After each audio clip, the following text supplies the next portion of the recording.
Okay, so have you ever, just stopped and thought about this whole "are we living in a simulation" thing? Yeah. It's kind of freaky, right? I mean, think about it for a sec.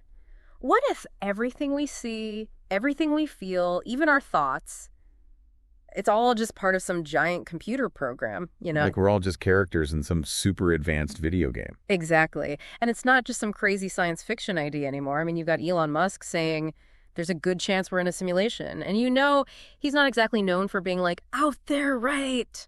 He's a pretty smart guy. He is. And a lot of really smart people, scientists, philosophers, even religious thinkers, they're all starting to take this simulation hypothesis seriously. Seriously, it's becoming this whole intellectual debate, and there's so much to unpack here.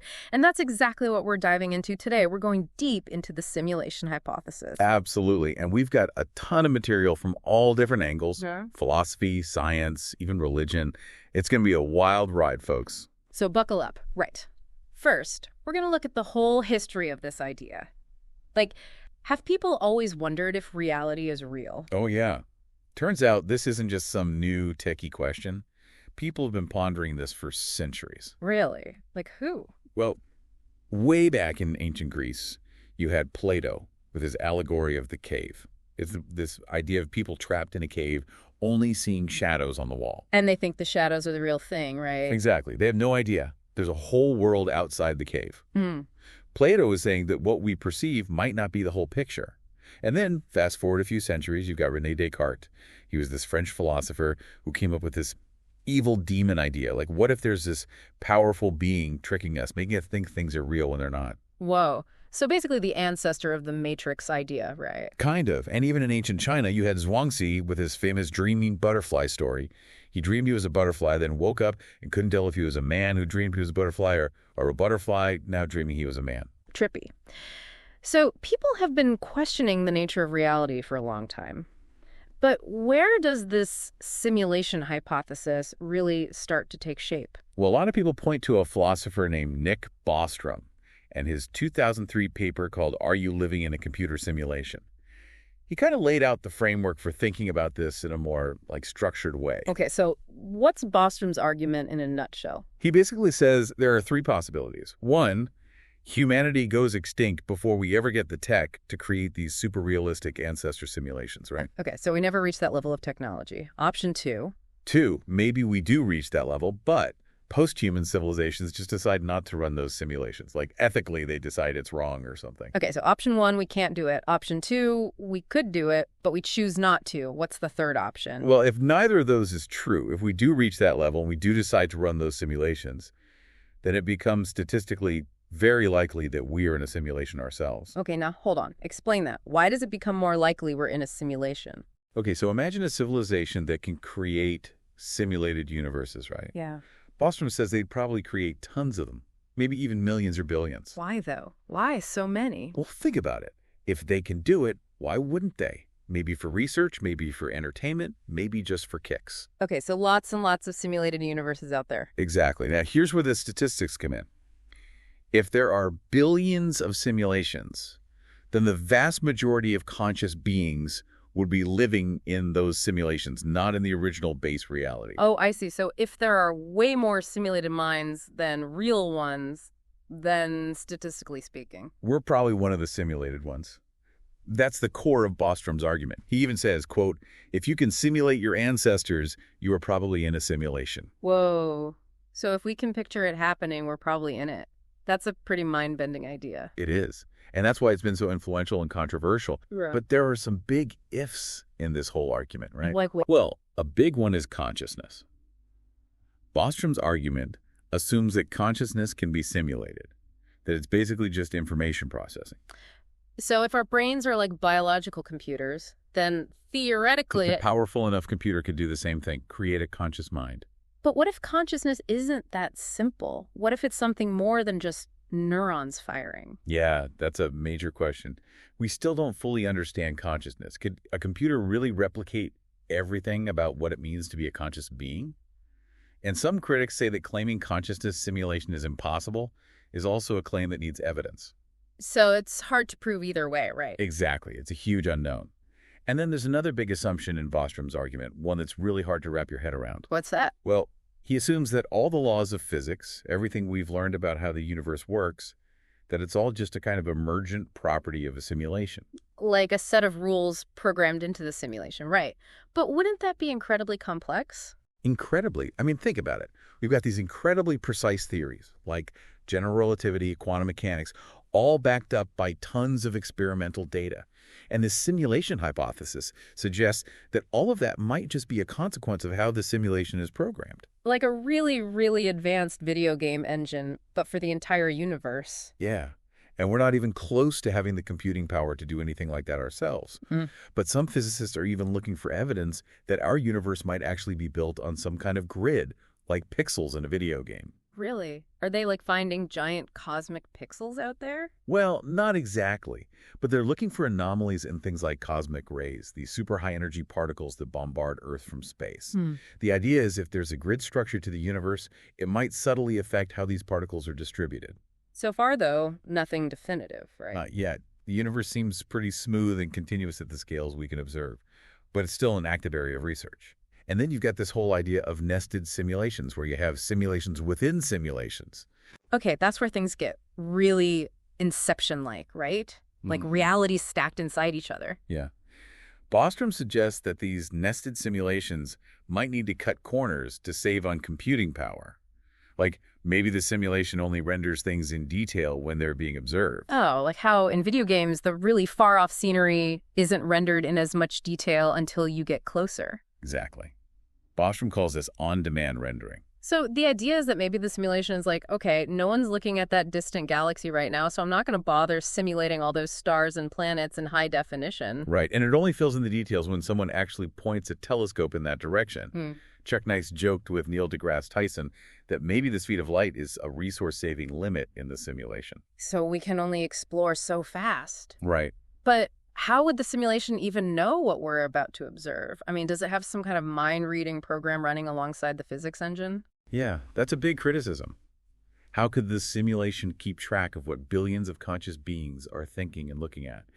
And the physicist Sabine Hossenfelder points out that if the simulation skips calculating things and then tries to fill them in later, it's going to run into problems, especially on a large scale. Like inconsistencies, right? Yeah, it would be like trying to model the weather without taking into account all the complex interactions in the atmosphere. You can't just guess what's happening in the parts you're not looking at. So the idea of selective rendering gets really tricky when you're dealing with a whole universe, right? Exactly. The simulation would need to be incredibly good at predicting what we're going to observe and making sure everything stays consistent. Okay, so bottom line for this theoretical stuff, it's a fascinating idea, but it's built on a lot of what-ifs and assumptions. Absolutely.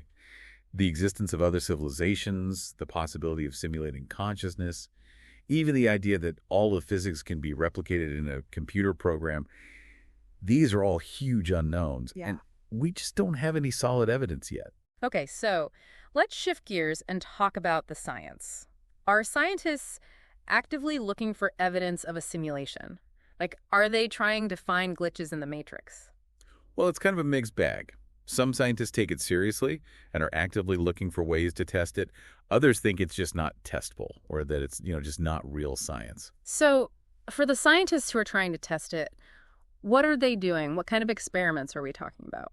Well, one approach is looking for those cosmic ray anomalies we talked about, trying to find evidence of a grid structure in the universe. Right, like those cosmic pixels. Exactly. They're looking for patterns in the way these high-energy particles from space hit Earth. And there's some really interesting work being done in quantum mechanics. Oh, yeah, quantum mechanics, that's where things get really weird, right? Oh, yeah. And that weirdness might actually hold clues to the simulation. Thomas Campbell, a former NASA physicist, has proposed an experiment based on the double slit experiment, that classic quantum mechanics demonstration. I vaguely remember that from physics class. Something about light being both a wave and a particle. Right. And it depends on whether you observe it or not. So Campbell's idea is, if the universe is only rendered when observed, then the timing of the observation might affect the outcome of the experiment. Okay, explain that a little more. What do you mean the timing of the observation matters? Well, imagine the simulation is like, okay, no one's looking right now, so I'm going to save some energy and not calculate the exact position of this photon. And then when you do make a measurement, it has to quickly calculate a result. So the idea is that if the simulation's taking shortcuts, there might be some weirdness in the results. Like maybe the photon appears in a place it shouldn't, or maybe it behaves like a wave and a particle at the same time. Exactly. And another physicist, Humano Haughty, is focusing on this idea of the collapse of the wave function. Yeah. In quantum mechanics, things exist in a superposition of states until they're measured. Meaning they're kind of in multiple states at once until you look at them? Right. And Haughty's idea is maybe there's no real collapse happening. Maybe the simulation just calculates a result when you make a measurement. Like it's only rendering the reality of that measurement when someone observes it. Yeah, kind of like that. Yeah. So scientists are trying to find these subtle inconsistencies in how quantum measurements work, things that would suggest the universe is taking shortcuts. Ugh. But it's all very, very theoretical right now. Okay, so they're looking for these tiny little tells that the universe is a simulation, but so far, nothing conclusive. Not yet. And this is where the philosopher David Chalmers comes in. He argues that even if we don't find evidence, it doesn't mean we're not in a simulation. So the lack of evidence isn't evidence of lack. Right. It just might mean the simulation is really, really good. So good that we can't tell the difference. And Chalmers even goes further and says that it might be impossible to definitively prove that we're not in a simulation. Why? Because any evidence we find could be part of the simulation itself. It's like, you can't use the rules of the game to prove you're not in a game. Whoa. That's a pretty deep thought. So you're saying that the simulation hypothesis might be unfalsifiable? Yeah, which is a problem from a scientific standpoint. Yeah. You need to be able to test a hypothesis and potentially prove it wrong. Otherwise, it's not really science, right? Right. And some simulation proponents kind of shift the burden of proof, saying like, well, you can't prove we're not in a simulation. That's not really how science works. So where do scientists stand on this whole debate? What are the main arguments for and against the simulation hypothesis? Well, there's a range of views, of course. On the side of those who find it plausible, you've got physicists like Max Tegmark, who points out the mathematical underpinnings of the universe. He suggests that maybe those math equations are like the source code of the simulation. So the universe is basically a giant math problem. Kind of. And then there's James Gates, who found these patterns in his research on supersymmetry that look like error-correcting code. Error-correcting code, like in a computer program. Exactly. And he's like, maybe that's evidence that the universe is running on some kind of code. Now that is really interesting. It is. Now, on the media and pop culture side, you've got Neil deGrasse Tyson, who said in 2016 that he thinks there's a greater than 50-50 chance we're in a simulation. He's on board with the idea. Yeah, and then of course there's Elon Musk. Who's pretty much convinced of it, right? Pretty much.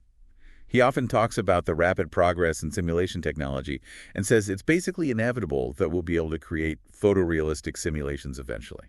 So his argument is, if we're on that path, then a more advanced civilization must have already done it, and that's where we are. Exactly. Now, David Kipping, a statistician, actually tried to put some numbers to this. He simplified Bostrom's 3 possibilities down to 2. Either we're in base reality or we're in a simulation. Okay, a 50-50 chance. Right, to start. But he also pointed out that most simulated realities would probably be what he called nulliparous, meaning they wouldn't be able to create their own simulations. Like they wouldn't have the resources, or maybe they wouldn't be allowed to. So like a video game character can't run their own video game inside the game. Yeah, that's a good analogy. And when Kipping factored that in, his calculations suggested it's actually slightly more likely that we're in base reality. Really? So the odds are in favor of the real universe? For now, according to his model.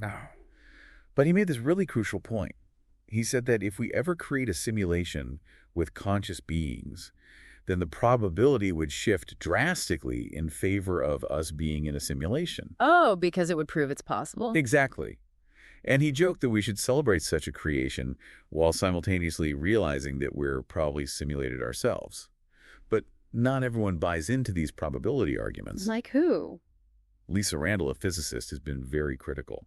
She questions why a more advanced civilization would even want to simulate us. And she says the probability is basically 0 because there are just too many unknowns about other civilizations. She's a hard no on the simulation, huh? Pretty much. She thinks the whole thing is highly improbable. And then you've got Sabine Hossenfelder, another physicist, who calls the simulation hypothesis pseudoscience. Pseudoscience. That's harsh. What's her argument? She says that a computer powerful enough to simulate the entire universe would probably be physically impossible. The amount of processing power you'd need would be astronomical, more than the universe itself could contain.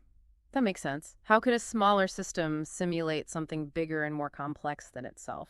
Exactly.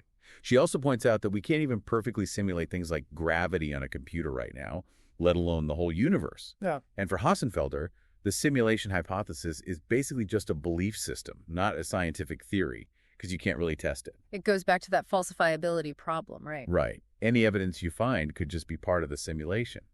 And some physicists also point to Occam's razor, this principle that says the simplest explanation is usually the best. Like, don't overcomplicate things. Exactly. They argue that the simulation hypothesis adds an unnecessary layer of complexity. We already have physics to explain how the universe works. So why add in this whole extra layer of simulators and a base reality? It's like adding an extra step to a recipe that doesn't actually change the outcome. Makes sense. So scientifically, we're kind of in a stalemate, right? No definitive evidence, just a lot of interesting ideas and some strong arguments on both sides. Yeah, pretty much. And it's worth noting that the whole idea of the simulation can have some weird real-world effects, too. Like what? Well, you've probably heard about the matrix defense in some criminal cases. Where defendants claim they thought they were in a simulation. Yeah. Like they're trying to excuse their actions by saying, oh, I didn't think it was real. That's kind of scary. It's like, what happens to morality if people start believing nothing really matters? Yeah, Neil deGrasse Tyson even said it's a fun but creepy idea for that reason. And Nick Bostrom himself has expressed concern that the simulation hypothesis could lead to a sense of apathy or fatalism. Like if everything is just a simulation, then what's the point of anything? Yeah, it could lead to some pretty unhealthy ways of thinking. But some people see a more positive side to it, right? Yeah, some people think it could actually be a useful tool for understanding the universe. Like thinking about things in terms of algorithms and simulations might help us see things in new ways. So even if it's not literally true, it might push our thinking in interesting directions. Exactly. So it's this fascinating mix of science, philosophy, and even psychology, all wrapped up in this one mind-bending idea. Okay, so scientifically speaking, the jury's still out on whether we're in a simulation. But let's say, for the sake of argument, that we are. Would we even know? What would it feel like to be in a simulation? That's a really interesting question. From a perceptual perspective, if the simulation is good enough, we probably wouldn't be able to tell the difference. So no red pill, blue pill choice like in The Matrix? Probably not. Bostrom argues that if the point of a simulation is to make its inhabitants believe it's real, then they would make it feel completely authentic. Like we would have all the same experiences, feelings, and perceptions as we do now. So even if it's all just code running in some supercomputer, it would feel real to us. Exactly. Our brains would still be processing information, just like they are now, whether that information is coming from a real universe or a simulated one. And think about those optical illusions that trick our brains. Like those images that look like one thing, but then you realize there's something else entirely. Yeah. If our brains can be fooled by those simple things, imagine how easily they can be fooled by a super advanced simulation. And virtual reality is already starting to get pretty convincing, too. Yeah, I've tried those VR headsets. They can really make you feel like you're in another place, even though you know you're just in a room with a headset on. Right. So if VR can trick our senses with today's technology, imagine what a civilization thousands of years ahead of us could do.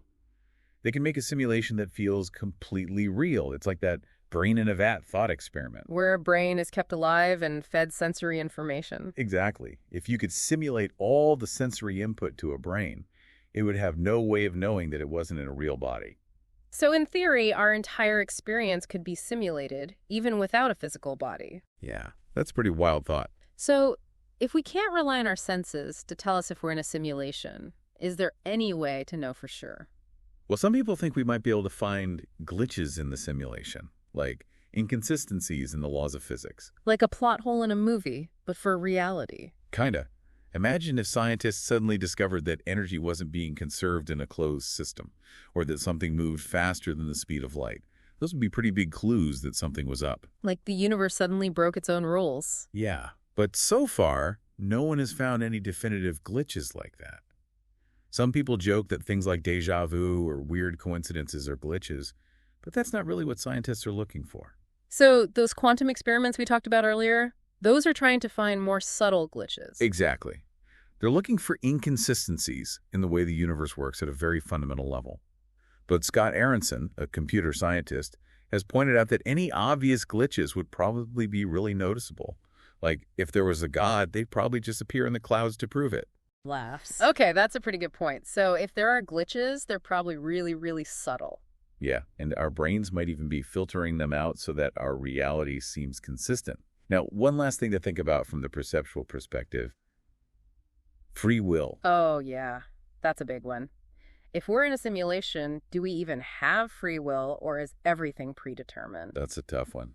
It goes back to that old philosophical debate about determinism versus free will. Even in a deterministic universe where everything is predetermined, we might still feel like we have free will. It's like, even if we're just characters in a story, it doesn't mean the story isn't meaningful to us. So the experience of free will might be real, even if the ultimate outcome is already decided. Yeah, it's a kind of philosophical paradox. And honestly, it might not matter that much from a practical standpoint. Meaning, whether we have real free will or not, we still have to live our lives and make choices. Exactly. So the big takeaway here is we might never be able to know for sure if we're in a simulation. Our perceptions might be too limited. But like Nick Bostrom says, we should just continue living our lives. David Chalmers says it pretty well. Maybe we're in a simulation, maybe not, but if we are, it's not so bad. And as Max Tegmark jokes, we should do interesting things so the simulators don't get bored. I like that. Keep the Hopefully. simulators entertained. Right. Okay, so we've talked about philosophy and science. Now, this might seem strange, but what about religion? How does the simulation hypothesis connect to religious ideas?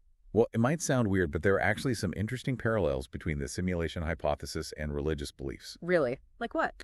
Well, the most obvious one is the idea of a creator. In lots of religions, you have a god or gods who created the universe. And in the simulation hypothesis, you have these advanced beings who created the simulation. It's basically the same concept, just with different terminology. So God is like the ultimate programmer. Yeah, some people make that analogy. And remember what Sabine Hossenfelder said.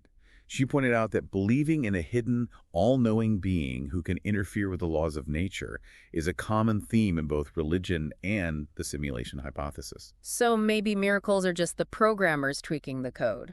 Exactly. And you can even find similarities between creation myths and the idea of a simulated universe. Like in the Bible, God creates the world in 6 days. Well, maybe those 6 days are just the time it took the simulators to run the program to create our universe. Whoa, so the Big Bang is like hitting the run button on the simulation. It's a cool thought, right? And there's that quote from Rich Terrile, an engineer, who said that if we create a universe in a lab, the beings inside that universe might see us as gods. So maybe we are the gods to some simulated beings. Mind blown. But there's a big difference between religion and the simulation, right? Right. A lot of religions have a clear purpose for creation. Like God created humans to love them, to test them, to have a relationship with them. But with the simulation hypothesis, the purpose is much less clear. So we might just be data points in an experiment or characters in a video game. Yeah, it can feel kind of meaningless compared to religious ideas. Now, another parallel is the whole world as an illusion thing. Oh, yeah, like in The Matrix, where Neo realizes the world isn't what it seems. Right. And that idea has deep roots in Eastern religions, especially Hinduism and Buddhism. They talk about Maya, which is often translated as illusion, and how the physical world isn't the ultimate reality. It's a distraction from the true reality, right? Exactly. And they say the goal is to break free from this illusion, to achieve enlightenment. So in both cases, you have this idea that there's a deeper level of reality that's hidden from us. It's like, what if enlightenment is actually just escaping the simulation? Lass. It's an interesting thought. But there are some key differences too, right? In Eastern religions, they offer a path to escape the illusion through meditation and spiritual practice. But with a simulation, it's not clear how we'd escape. Yeah, we can't just unplug ourselves from the Matrix, right? Not easily, anyway. And the goals are different, too. In religion, it's often about spiritual growth, connecting with the divine, and finding meaning.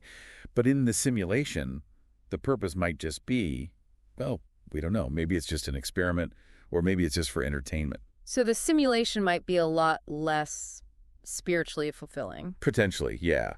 Now, one last thing to think about is the afterlife. Religion often has pretty clear ideas about what happens after we die, right? But what about the simulation? Do we just get deleted? Maybe. But some people have suggested that if we're programs, then our consciousness could theoretically be stored and even revived. Like a digital afterlife. Yeah. James Gase, a physicist, said that the simulation hypothesis opens the door to eternal life and resurrection. So maybe when we die, our program just gets backed up or something. It's a possibility. Right. And it's interesting to compare that to religious beliefs about reincarnation or an afterlife.